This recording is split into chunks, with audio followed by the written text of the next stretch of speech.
Olá, como vão todos? Sejam muito bem-vindos. Eu sou a professora Cristiane Oliveira, sua professora de Biologia, e vamos conhecer a nossa aula de hoje. Aula de número 28, Objetos de Conhecimento, Darwinismo Social e Discriminação Étnico-Racial, Eugenia, Fake News e Saúde, Mapeamento Genético, Uso indevido de substâncias e reações químicas e nucleares, Ética em Ciências da Natureza, Detalhamento, Herança e Sexo. Então, vamos à nossa aula?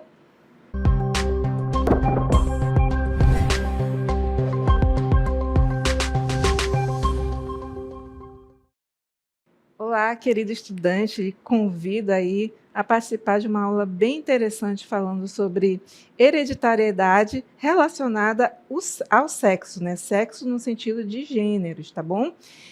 Biologicamente falando. Então, qual é o nosso tema hoje, né? Como os genes são transmitidos e a influência do sexo na evolução.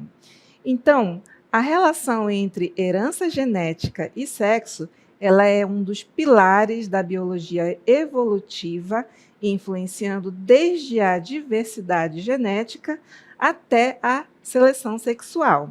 Vamos explorar os principais conceitos relacionados a essa temática, tá? E para retratar um pouquinho aqui, eu trago para vocês os nossos mascotes de hoje, né? Os pavões, com dimorfismo, ou seja, uma diferenciação bem evidente do macho e da fêmea. A gente vai tocar nesse assunto no passar da aula, para vocês entenderem um pouquinho por que eu estou usando o exemplo desses pavões maravilhosos, né? Então, vamos entender, começando pelo conceito, né, do que diz respeito à herança e sexo. Vamos ver aí a herança genética e reprodução sexuada. A começar, como os genes são herdados. Então, vou dar exemplo para vocês aí da característica da transmissão de material genético de forma assexuada e de forma sexuada. Vamos começar aí pela forma assexuada. Vocês estão vendo uma bactéria, né, que pelo processo de bipartição vai multiplicar o seu material genético e dividir-se, formando duas novas bactérias. Então, esse tipo de reprodução é a reprodução assexuada, onde os descendentes são cópias genéticas do progenitor, né? Isso não acontece só com bactéria, mas também pelo processo de brotamento em hidras, por exemplo, né? As hidras, elas são exemplo aí dentro do reino animal, e as bactérias são exemplo aí dentro dos seres microscópicos. Então, essa é a reprodução assexuada, por quê? Não existe a união de material genético de outro indivíduo. O que ocorre exatamente é o próprio indivíduo gerar outros dois, o que acarreta aí numa produção de cópias, né? Porque se ele vai multiplicar o seu material genético e depois dividir-se, ele está formando cópias deles mesmos. E é por isso, né, abrindo um parêntese, que quando uma bactéria que é causadora de uma infecção, ela passa pelo processo de entrar em contato com o antibiótico, isso dentro de um organismo infectado, o antibiótico ele consegue matar a colônia todinha, porque a bactéria ela não tem a mutação, né, não tem diferenciação, ou seja, quando mata uma, mata todas. Então, o remédio ele vai fazer efeito para aquela colônia todinha infectada, né, matando ela por inteiro. Isso se o medicamento for tomado da forma adequada. Então, fecha parêntese, vamos apresentar aí o próximo tipo de forma onde os genes são herdados. É a reprodução sexuada. Reprodução sexuada, diferente da anterior, ela é a combinação dos genes dos progenitores. Eu creio que vocês lembram, né? A gente vai usar aqui o exemplo da espécie humana. Nós temos aqui o indivíduo do sexo feminino e o indivíduo do sexo masculino. No processo de meiose, há a formação de gametas, né? O ovócito para a mulher e o espermatozoide para o homem. O ovócito, nessa denominação aqui, vai mudar para óvulo a partir do momento que ele é fecundado pelo espermatozoide. Aí ele vai ter essa denominação. No processo de fecundação, nós temos os gametas feminino e masculino com exatamente metade do seu material genético, né? O indivíduo aqui, na sua forma adulta, todas as células dele vai ser 2 Ns, mas o material genético vai ter exatamente a metade dessa quantidade a partir do processo de meiose, onde houve a formação aí desses gametas.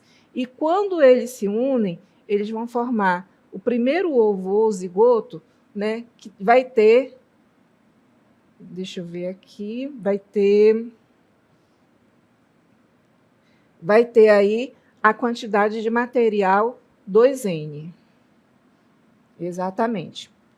Então, desta forma, para vocês entenderem, os indivíduos aqui que fizeram parte do processo de fecundação vão passar metade do seu material genético para formar um terceiro indivíduo, né? Esse terceiro indivíduo vai sofrer inúmeras mitoses, né, no seu desenvolvimento até se tornar um embrião e depois até se tornar um feto e posteriormente aí o indivíduo humano em toda a sua forma e desenvolvimento gerado aí a partir do processo de fecundação. Então, a reprodução genética reprodução assexuada é nada mais, nada menos que a combinação desse material genético oriundo aí dos progenitores, no caso, o homem e a mulher. Isso para a espécie humana, tá, gente? A gente utilizou o exemplo da espécie humana. Vamos agora entender os mecanismos de herança em organismos sexuados, né? Que possuem aí a diferenciação do sexo bem distinto.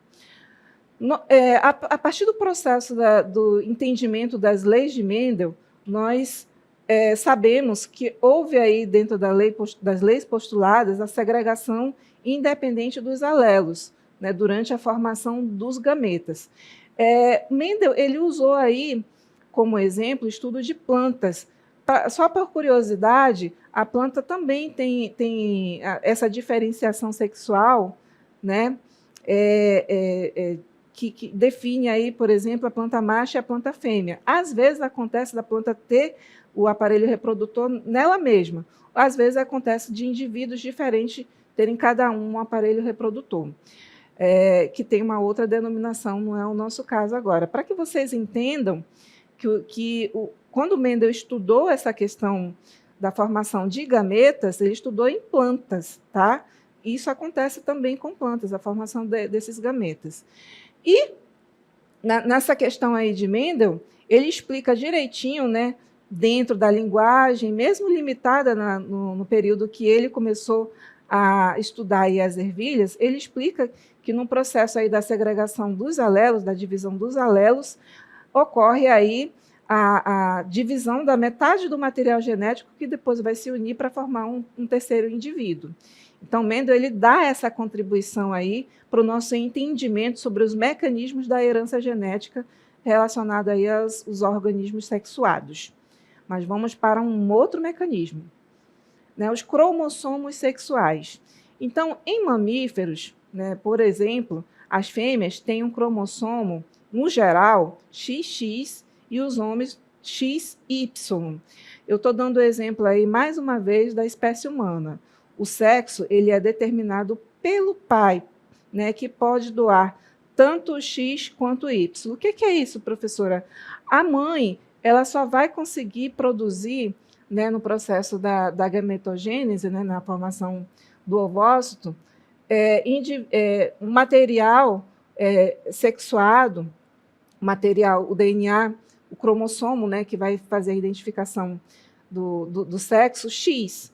E o homem ele pode tanto desenvolver o cromossomo X como o cromossomo Y, tá bom? Então, nesse caso, quando a gente diz que o homem ele vai determinar o sexo, é porque o indivíduo que nascer com a característica de um X mais um Y é o indivíduo do sexo masculino. E quando se unir os gametas X oriundo do pai, X oriundo da mãe, nós vamos ter um indivíduo do sexo feminino. Então, nesse caso, quem vai definir o sexo é o espermatozoide, que vem do macho, né, do homem, nesse caso aí, que é o exemplo que a gente está visualizando, tá bom?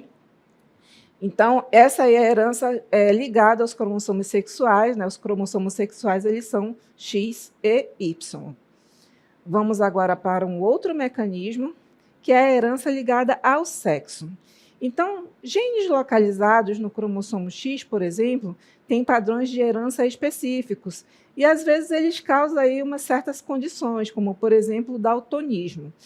Então, a imagem que vocês estão visualizando à esquerda aí da tela, ela está mostrando uma diferenciação de tonalidades de cores. Um indivíduo, né, que tem aí uma condição normal, ele vai visualizar exatamente este número, que eu não vou falar, vocês estão vendo aí na tela. E aí, se ele tiver uma condição que ele não consiga distinguir as cores, ele vai olhar este número, tá bom?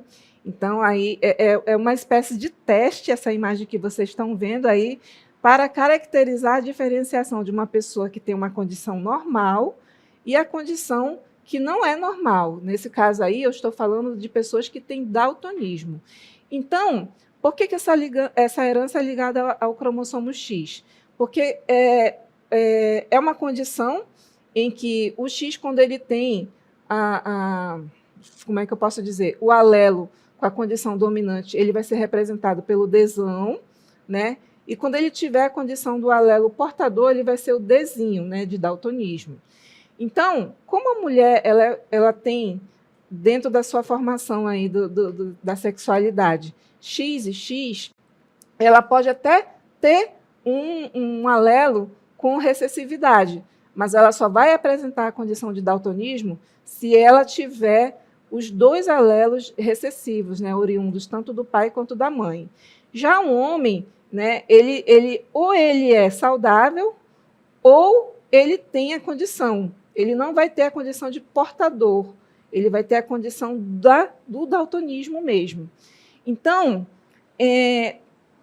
esse tipo de condição, ele afeta muito mais o sexo masculino do que o sexo feminino por conta disso, né?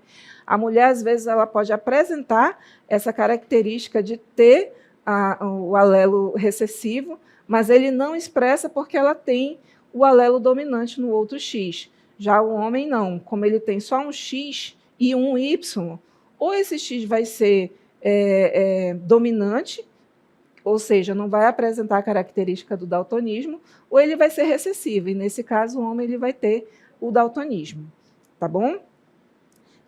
E aí volto a fazer a pergunta, conseguiram visualizar o número que está na imagem? Visualizaram direitinho? Então, deixa eu resumir aí. Então, a condição normal, você consegue ver o contraste de cores, um número que é o número 74. Né? E a pessoa que tem a condição de daltonismo, ela não vai conseguir distinguir as cores que vocês estão vendo aí, que é tonalidades de vermelho e tonalidades de verde. E aí ela vai conseguir ver um número, que é o número 21. Então, já fez o teste aí? É uma pergunta retórica, viu, gente? Agora, vamos para a nossa próxima fase aí da nossa aula, que é o entendimento do sexo e a evolução, ou seja, por que o sexo evoluiu. A reprodução sexuada ela é custosa no que diz respeito da evolução, mas persiste porque ela aumenta a variabilidade genética, ou seja, quando na reprodução sexuada nós temos aí a combinação de material genético para formar um indivíduo, há uma certa recombinação, né? Há uma certa variação desse material, né? Fazendo com que o indivíduo que é gerado a partir do processo de reprodução não seja nem igual ao pai nem igual à mãe, mas sim a mistura dos dois. Tá? E quando ocorre a recombinação na meiose, faz com que cada indivíduo de uma prole tenha uma nova combinação genética, ou seja, nenhum irmão vai ser igual a outro em termos genéticos, tá bom? A reprodução assexuada ela também facilita a eliminação de mutações prejudiciais, tornando possível uma seleção purificadora. Ou seja, quanto mais misturado o indivíduo, quanto mais distante o parentesco, né, o grau de parentesco, maior é a possibilidade de evitar mutações, né, de eliminar mutações. E a reprodução assexuada, ela acelera a adaptação, né, que mistura os alelos, isso é vantajoso em ambientes também que são mutáveis. Então, quando eu falo que ela é custosa, né, que custosa é uma colocação negativa. Eu estou falando de que, para a evolução, existe um desprendimento muito grande de energia, né? Para diferenciar, para formar gametas. Isso é um grau de complexidade muito alto, tendo em vista que a reprodução assexuada é só fazer uma cópia de si mesmo, né? Muito mais simples, mas não é viável geneticamente, né? Porque fazer cópias de si só acaba enfraquecendo aquela colônia, né, de indivíduos, porque são cópias de outros e se tiver uma contaminação que mate um, vai matar todos os outros também. O exemplo, né, é a busca por parceiros e o risco de doenças. Nessa condição aí, os parasitas e hospedeiros, eles estão em uma corrida armamentista evolutiva. Então, o sexo ajuda os hospedeiros a gerarem defesas genéticas novas. Isso aí é a questão positiva, tendo em vista que, como ele é muito custoso, a gente tem que fazer a propaganda da parte positiva da reprodução sexuada. Vamos aí para o nosso outro momento, que é a seleção sexual, quando o sexo molda a evolução. Então, gente, nessa situação, a gente volta aí a falar exemplos relacionados aí à condição sexual. Geralmente, entre machos vai ocorrer, né? Darwin, por exemplo, ele notou que algumas características não aumentam a sobrevivência, mas melhoram o sucesso reprodutivo. E aí a gente vai entender essa colocação aí da evolução, dando determinados exemplos, a começar pela competição intrasexual. Intrasexual, ela está relacionada a indivíduos da mesma espécie. Por exemplo, né, chifres em veados. A espécie que forma esse indivíduo, aí os veados, quanto maior o chifre, que é geralmente uma condição dada ao sexo masculino, mais ele tem poder, né, em cima dos demais indivíduos que vão ser competidores sexualmente, né, os outros machos. Então, o indivíduo com chifre maior quer dizer que ele tem uma capacidade de defesa, não é uma questão assim de visual, né, de estética, mas assim uma questão de defesa, de proteção, de virilidade, de força. Então, o indivíduo do sexo feminino vai escolher o veado com um chifre maior porque vai se sentir mais protegido ali dentro daquela prole. A mesma coisa acontece com a força dos leões. O leão mais forte, né, isso aí eles vão ter que se degladiar, vão ter que... naquelas brincadeiras que ocorrem aí nos indivíduos pequenos, né, dessa espécie, é justamente para preparar os leões para poder competir entre si, né, para justamente se destacar e ser escolhido pela leoa. Então, a força dele vai ajudar aí nessa questão da competição intrasexual. Assim como os caninos grandes de babuínos, né, que vão gerar aí um certo poder aos demais machos, quer dizer que eles têm um mecanismo de defesa, de ataque, que podem caçar melhor. Então, visualmente, eles vão ser escolhidos pelas fêmeas quanto maior for o canino. Qual é o objetivo dessa competição intrasexual, né? É dominar rivais para acessar as fêmeas, resumidamente falando, né? Mas nós temos também uma outra situação, né, condicionada ao sexo, que é o dimorfismo sexual. É o exemplo dos mascotes que a gente viu aqui no início da nossa aula. Nós estamos diante aqui do pavão, né, do pavão e da pavoa. Observem a diferença entre eles. Não foi aleatório, foi proposital mesmo dessa espécie. Geralmente, as fêmeas elas escolhem os machos nessa condição aí. O objetivo aqui é selecionar os parceiros com genes de qualidade, né? Tem outros exemplos relacionados como resistência a parasitas. O custo, né, para esse tipo de dimorfismo é que muitas vezes essas características reduzem a sobrevivência. Por causa dessa cauda grande aqui do pavão, ele vai atrair predadores, né? Infelizmente, quando ele desenvolve a condição aí da cauda, né, dessa cauda chamativa, ele desenvolve para atrair a fêmea. Porém, ele fica mais suscetível à ação de predadores, porque ele vai ser uma presa muito mais fácil, né, tendo em vista que essa cauda ela é pesada, né, vai causar um volume e vai facilitar aí a condição da predação. Né? Infelizmente, aquilo que chama a atenção da gente, chama a atenção da fêmea, também chama a atenção do predador, né, de forma negativa, infelizmente. Tem os prós e tem os contras nessa evolução aqui ligada ao dimorfismo sexual, para vocês entenderem aí o exemplo do pavão e da pavoa. Vamos conhecer agora casos especiais de determinação sexual. Eu peço um pouquinho da atenção de vocês, né? Prestem atenção, anotem bem isso. A gente tem falado muito, dando exemplo aqui da herança ligada ao sexo, quando eu dou exemplo para vocês da espécie humana, né? O homem ele tem os cromossomos X e Y e a mulher tem o cromossomo XX.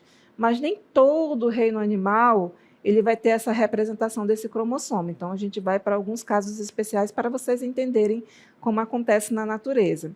As aves, né, elas são representadas aí pelo sistema ZW. O que é esse sistema ZW? Ele é diferente do XY. Né? Os machos vão ser representados pelos cromossomos ZZ e as fêmeas vão ser representadas pelos cromossomos ZW. Qual é a diferenciação aí, gente? A diferenciação é que, para esses indivíduos aí, para essas aves, vai ocorrer o que nós chamamos aí de uma distorção sexual, né? Uma reversão sexual. O que ocorre? Em condições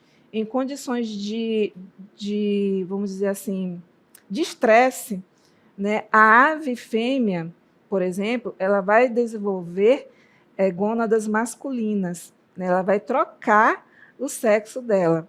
Um exemplo aí são as galinhas. Se num galinheiro tiverem só fêmeas e tiver ausência do macho, né, por uma questão de necessidade de completar o ciclo de vida de um indivíduo, uma das fêmeas vai mudar o sexo. Isso mesmo, ela vai mudar o sexo, ela vai passar de feminino para masculino. E assim ela vai copular com as outras fêmeas, né? Agora ela vai ser macho, e vai haver a perpetuação da espécie. Isso acontece aí com algumas aves, como, por exemplo, a galinha, tá bom? Vamos aí para uma outra condição, né? Nós temos aí as abelhas, onde as fêmeas, tanto as operárias quanto as rainhas, elas são oriundas da união de gametas. E aí elas vão ter um material genético duplicado, ou seja, 2N. Porém, os machos, eles vêm de uma formação de partenogênese, ou seja, eles são oriundos de rainhas que não foi por exemplo, copulado. E aí eles vão se desenvolver e o material genético deles vai ser reduzido a N. Então, esses são os zangões. É uma condição diferente aí, né, que está relacionada ao tipo de reprodução. Ela pode ser sexuada ou não. Isso é uma condição da abelha, tá? Uma outra situação interessante é sobre as tartarugas. Então, o sexo ele vai ser definido pela temperatura, nesse caso, temperatura de incubação dos ovos. Nesta condição, em temperaturas mais baixas, né, isso vai variar entre espécies, por exemplo, de répteis, mas a gente está dando exemplo aqui as tartarugas, em temperaturas mais baixas, vai viabilizar a formação de machos. Né? Então, aqui nós temos a característica da temperatura influenciando no sexo do indivíduo. Né? Fazendo uma recapitulação aí, nas aves nós vimos a condição do estresse, né? Nas abelhas, nós vimos a condição do tipo de reprodução que está acontecendo ali, se é sexuada ou assexuada, e nas tartarugas, a condição aqui que fez a mudança do sexo, né, que tornou aí possível essa diferenciação, é a temperatura, né? São condições especiais de herança ligada ao sexo que que são afetadas por meios externos, tá bom? Então, esses foram os casos especiais. Agora nós vamos entender um pouquinho sobre as consequências evolutivas. Mais atenção aí para a gente entender mais termos diferenciados. Vamos começar aí com o dimorfismo, né? O dimorfismo sexual. O dimorfismo sexual, né, a gente já viu aí o exemplo do pavão e da pavoa, é a diferença marcante entre machos e fêmeas. Nós vamos ter muito no reino animal, principalmente nas aves, essa diferenciação, e sempre vai ser o macho, né, que vai ter aquela característica mais atrativa, né? Ele vai desempenhar o papel aí de atrair a fêmea, ou seja, tá na fêmea o poder de seleção, né? Ela vai selecionar aquele mais vistoso, né? Pelo entendimento aí da evolução desses indivíduos, quer dizer que ele está mais propenso a passar aquelas características para os seus ancestrais. Então, ela faz aí essa seleção, né? O papel dela é fazer a seleção, e o papel do macho é ser o mais atrativo possível. Isso aí nos exemplos das aves, né? A gente viu aí o pavão e a pavoa. Então, essas características, né, elas são exemplificadas aí nesse caso como tamanho e cores, né, que vão diferenciar o macho e a fêmea. A gente chama isso de dimorfismo sexual, né? Nós temos aí uma outra situação, que é a condição sexual, conflito sexual, onde machos e fêmeas podem ter interesses reprodutivos opostos. O que a gente vê muito, por exemplo, no comportamento social, né, de mamíferos, principalmente aí dos primatas, né? No caso aí é o investimento parental. Para o macho, né, é aí a formação de uma prole, né? Para a fêmea, é justamente a formação de comunidades menores, né? Porque ela vai ter aí a sua energia voltada para formar um indivíduo, né? E para depois proteger esse indivíduo, né? Ela está mais relacionada o seu interesse com a qualidade, enquanto que o macho com a quantidade. Temos aí uma situação que é a evolução de estratégias alternativas. Alguns machos usam táticas furtivas para copular, né? Furtivas, assim, enganam. No caso, os peixes, né? Os peixes machos que imitam fêmeas para se aproximar de fêmeas e copular. Olha só, ficam enganando as fêmeas e vão lá e copulam. No reino animal também tem isso. Então, vamos aí fazer uma comparação rapidinho, uma relação entre a herança e o sexo, né, para a gente resumir aí tudo que a gente viu. Então, no que diz respeito à herança mendeliana, nós vimos aí a segregação de fatores para a formação de gametas, o que confere a variabilidade genética, né, dentro dessa questão da hereditariedade. Um exemplo bem clássico disso é quando a gente observa no experimento de Mendel a cor das ervilhas e a característica dos alelos de dominância e recessividade. No caso dos cromossomos sexuais, a relação aí está relacionada com a diferença do macho e da fêmea no que diz respeito aos cromossomos, né? No homem e na mulher tem o XX e XY. Às vezes acontece de uma condição estar relacionada ao cromossomo sexual, como exemplifica aí o daltonismo, que a herança está ligada ao cromossomo X. Né? A seleção da seleção sexual, nós vimos aí vários exemplos dentro da competição espécie, né? Dentro das próprias espécies. No caso aí nós vimos leões, né? Nós vimos babuínos e também os pavões, que fizeram parte aqui da nossa aula. Vantagem do sexo, né? Vamos reforçar aí, o exemplo é a resistência a parasitas em populações diversas. porque a reprodução sexuada vai condicionar uma variabilidade genética, permitindo aí que cada indivíduo da geração seguinte tenha informações genéticas diferentes dos seus ascendentes, né, da geração parental, o que vai proporcionar essa variabilidade aí, um processo de seleção muito melhor, né, no que diz respeito, por exemplo, a doenças aí. Então, essa foi a nossa aula, né, falando sobre a herança ligada ao sexo. Espero que vocês tenham gostado e até a próxima.